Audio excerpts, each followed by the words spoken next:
जय Hind dear students. NDA का सपना देखने वाला हर स्टूडेंट एक चीज़ के पीछे बड़ा परेशान रहता है और वो चीज़ या सब्जेक्ट है मैथमेटिक्स।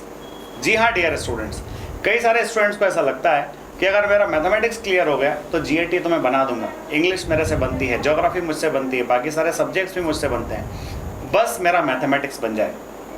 आज हमारे साथ में एक ऐसी शख्सियत है जिन्होंने 12th सब्जेक्ट में बायोलॉजी के साथ स्टडी किया, यानी 11th 12th में जिसने बायोलॉजी से पढ़ा और उसके बाद डिसाइड किया कि मुझे एनडीए की प्रिपरेशन करना है और वो एनडीए की प्रिपरेशन में लग गई और अपने पहले ही अटेम्प्ट में उसने एनडीए क्वालिफाई किया। हमारे साथ में है कनिष्का चौधरी और कनिष्का की सफलता के लिए मैं कनिष्का को बहुत बहुत शुभकामनाएं देता हूँ। Thank you sir. और कनिष्का से वो सारी चीज़ें जानेंगे कि कैसे इनका सब्जेक्ट बायोलॉजी था, उसके बावजूद इन्होंने एनडीए के मैथमेटिक्स को कवर किया। ये वीडियो उन सारे बच्चों के लिए बहुत ही इंपॉर्टेंट होने वाला है जिनको कहीं ना कहीं मैथमेटिक्स की एक अपनी स्ट्रेटेजी बनाना है या फिर जिनको मैथमेटिक्स का डर दूर करना है। तो कनिष्का से आपके सवालों के जवाब मैं लेता हूँ। कनिष्का, आपका 11th और 12th में मैथमेटिक्स था, आपको जब एनडीए के लिए फॉर्म फिलअप कर रहे थे ऐसा लग रहा था कि मुझे एनडीए की प्रिपरेशन करना है, तो डर नहीं लग रहा था? सर डर तो मैथ से शुरू से ही रहा है और डर था भी, पर फिर ऐसा था कि करना है तो फिर करना ही है। कैमरे पर देख करके आपको बोलना है, जब करना है तो करना ही है। देखिए ये बात उन बच्चों के अंदर होती है जिनको ऑफिसर बनना है। आपके बच्चों कहानियों से नहीं, एक छोटा सेंटेंस भी आपको बहुत मोटिवेट कर सकता है। जैसा बच्चे ने कहा कि डर शुरुआत से था, पर जब करना है तो करना ही है और इन्होंने राह स्टार्ट कर दिया। तो कनिष्का, आपने बेटा मैथमेटिक्स की प्रिपरेशन किस प्रकार से शुरू किया? क्योंकि हम वेल वर्स तो थे नहीं, बायोलॉजी में हमारा बड़ा इंटरेस्ट था। तो मैथमेटिक्स की शुरुआत कहाँ से की, कितना पढ़ा और उसको रिवाइज कैसे किया? वीकली प्लान आप किस तरह से करते हैं? सब मैथमेटिक्स की शुरुआत बेसिक्स से करी थी। जो भी बेसिक्स क्लियर नहीं थे 11th 12th के, वो बेसिक्स पहले क्लियर करे थे एंड उसमें टीचर्स ने बहुत हेल्प की बिकॉज गुप्ता सर बहुत बेसिक्स से पढ़ाते हैं और शुभम सर ने जब पढ़ाना स्टार्ट किया तो उन्होंने छोटे छोटे बेसिक्स इतने अच्छे से क्लियर कर दिए थे कि बेसिक्स जब क्लियर हो गए तो फिर थोड़ा एडवांस लेवल के क्वेश्चंस धीरे धीरे बनने लगे थे।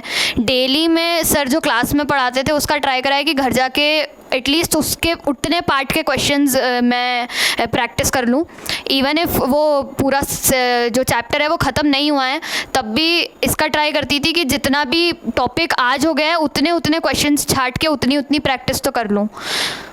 तो उस हिसाब से देखिए, आप जिस भी एकेडमी से पढ़ाई कर रहे हैं, चाहे आप ऑनलाइन प्लेटफॉर्म के थ्रू स्टडीज़ कर रहे हैं या फिर सेल्फ स्टडी कर रहे हैं, स्टडी करना मायने रख रहा है, कहाँ कर रहे हैं मायने नहीं रख रहा है।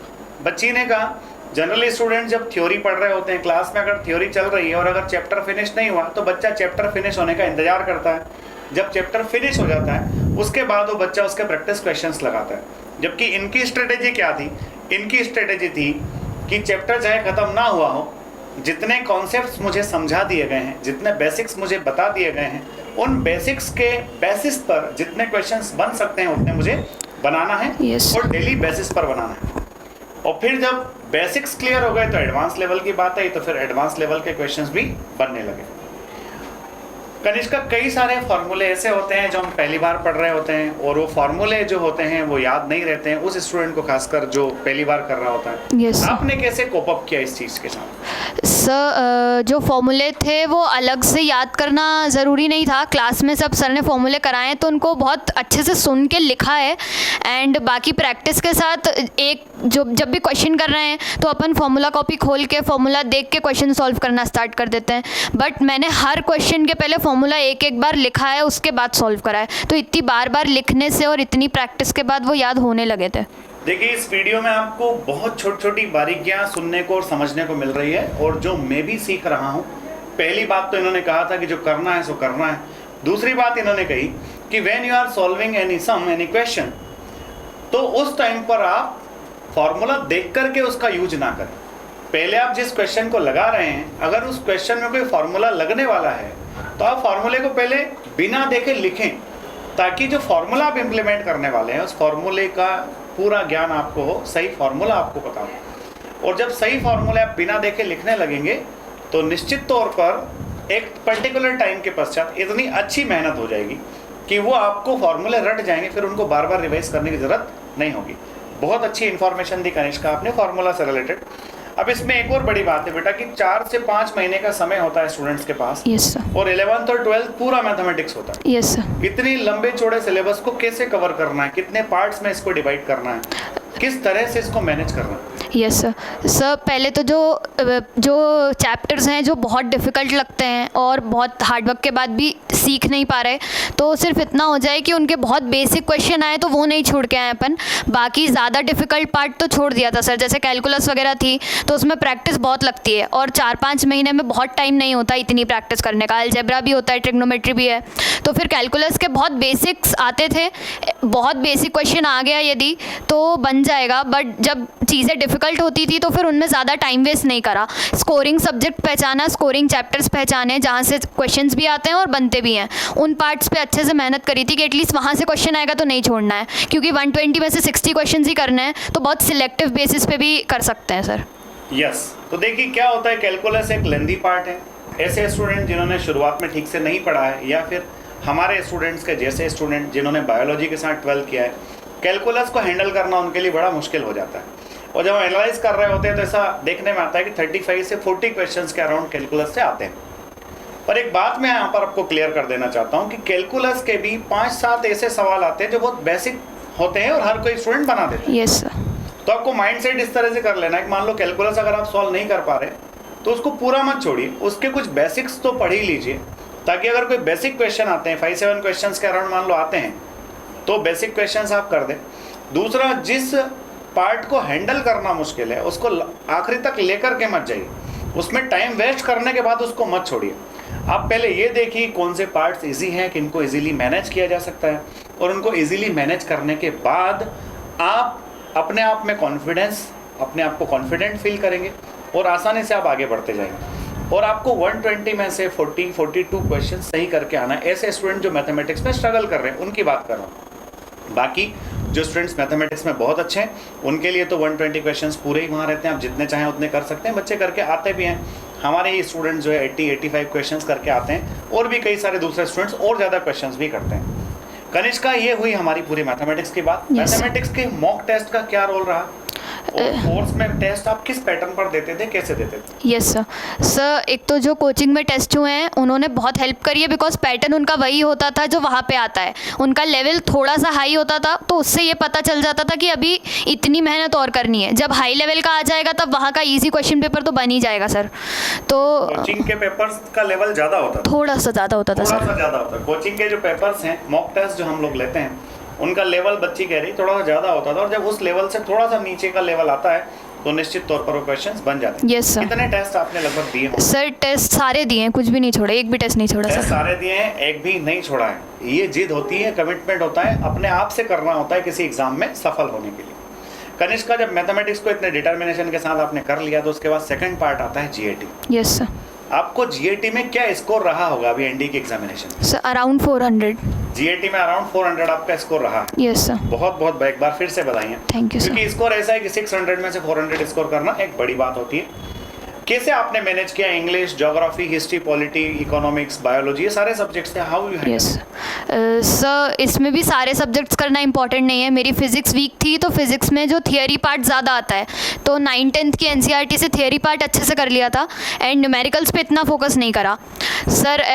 और बाकी जीएटी जो ऐसा है, जैसे ज्योग्राफी है महेंद्र सर पढ़ाते हैं, हिस्ट्री है मैम ने पढ़ाई है, पॉलिटी अक्षय सर और मैम दोनों ने पढ़ाया है, तो उसमें ऐसा करा है सर कि जो डेली क्लास में हुआ है वो बस घर जाकर रिवाइज़ करना है, उसको नेक्स्ट डे के लिए भी छोड़ दिया तो भूल जाएंगे, थोड़ा बहुत मिस हो जाता है। इसलिए डेली बस घर जाके सिर्फ डेली का याद कर लिया एंड एवरी संडे रिवाइज करा है।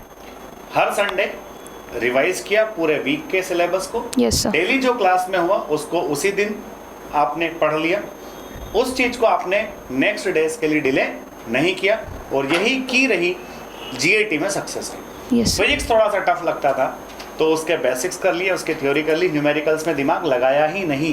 तो मैं भी आपसे यही रिक्वेस्ट करूंगा, जहां दिमाग नहीं लग रहा है वहां मत लगाइए। 900 का आपका टोटल पेपर होने वाला है, उसमें से आपको क्वालिफाई करने के लिए 400 चाहिए। अगर आप 400 के ऊपर जा रहे हैं आप बहुत सेफ साइड में हैं। Yes. और ऐसा करने के लिए आपको 50 से 60% सिलेबस को बहुत मजबूती के साथ करना है। बचा हुआ 20 से 30% सिलेबस, उसको जितना हो सकता है उतना कर लीजिए। एग्जामिनेशन में कॉन्फिडेंस के साथ जाइए।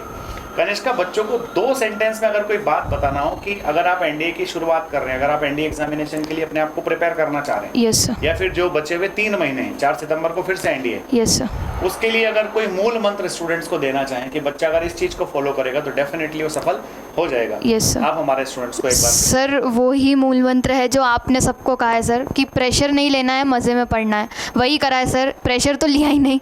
जब प्रेशर लगता था तो पढ़ती ही नहीं थी उस दिन। प्रेशर नहीं लेना है, मजे में पढ़ना है, पर पढ़ने का टाइम जरूर होना Yes, sir. 8 से 10 घंटे पढ़ना हाँ जरूर है। सर, डेली टास्क थे मेरे पास, और जब एटलीस्ट उतना था कि डेली टास्क तो करना है। जब डेली टास्क के बाद नहीं मन लगता था तो एक्स्ट्रा पुश भी नहीं करती थी, बट जब मन लगता था तो फिर तो दिन भर भी पढ़ लेते थे सर। का गोल क्लियर है तो मन तो लगेगा ही भाई। हाँ सर। 2-3 महीने में एक आध दिन ऐसा होता होगा जब मन नहीं लगता है। Yes sir. अब किसी का रोज मन नहीं लगेगा तो उसमें कोई कुछ कर नहीं पाएगा। हाँ सर। आपका मन आपके कंट्रोल में है ही है। Yes sir. आपका लक्ष्य क्लियर है, आपका गोल आपने सेट ऑलरेडी कर रखा है, आपको अच्छी फैसिलिटीज मिली हुई है।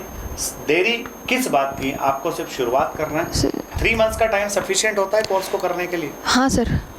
3 मंथ्स में कनिष्का कह रही है, बायोलॉजी गर्ल कह रही है कि 3 मंथ्स में एनडीए का एग्जाम आसानी से क्लियर होता है अगर बच्चा डेडिकेशन के साथ पढ़ाई करे। Yes sir. Sir dedication and current affairs कैसे? सर करंट अफेयर्स तो मैम की क्लास लगती थी, एंड में मैम की क्लास लगी है, एंड आई डोंट थिंक मैंने उसके अलावा कुछ और पढ़ा है सर। मैम की क्लास बहुत अच्छे से करी थी, मैम ने जो पढ़ाया है वो याद बहुत अच्छे से करा, लिखा, नोट्स बनाए, एंड बस उसको याद कर लिया था सर। वहाँ ऑलमोस्ट सारे करंट अफेयर के क्वेश्चन मैम की क्लास से डायरेक्ट थे। एनडीए का स्टूडेंट हो या सीडीएस का, हर बच्चा एक ही बात कह रहा है, शिवानी मैडम की करंट अफेयर्स की क्लास अटेंड करो, उसके बाद करंट अफेयर्स नहीं बिल्कुल भी नहीं जा रहा है।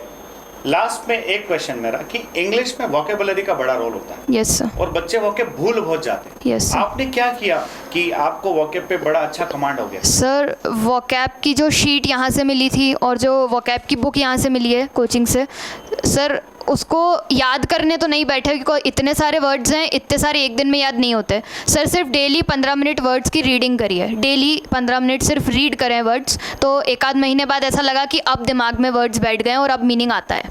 तो शुरुआत से याद मत कीजिए, आप रीड कीजिए, डेली उन चीज़ों को अपनी नज़र के सामने से घुमाइए। जब कोई चीज़ डेली आपके सामने से गुजरेगी तो डेफिनेटली वो आपकी पार्ट ऑफ लाइफ हो जाएगी। और यही मूल मंत्र है जो कनिष्का ने हमसे शेयर किया है। कनिष्का को मैं एसएसबी के लिए शुभकामनाएं दे रहा हूँ। Thank you sir. बेटी, आई होप कि ये फर्स्ट रैंक लेकर के आए। मेरी शुभकामनाएं इस बेटी के साथ में। कनिष्का, एक बार और शुभकामनाएं। Thank you sir. जय हिंद, जय भारत, इंकलाब जिंदाबाद। जय हिंद। जय। जय हिंद।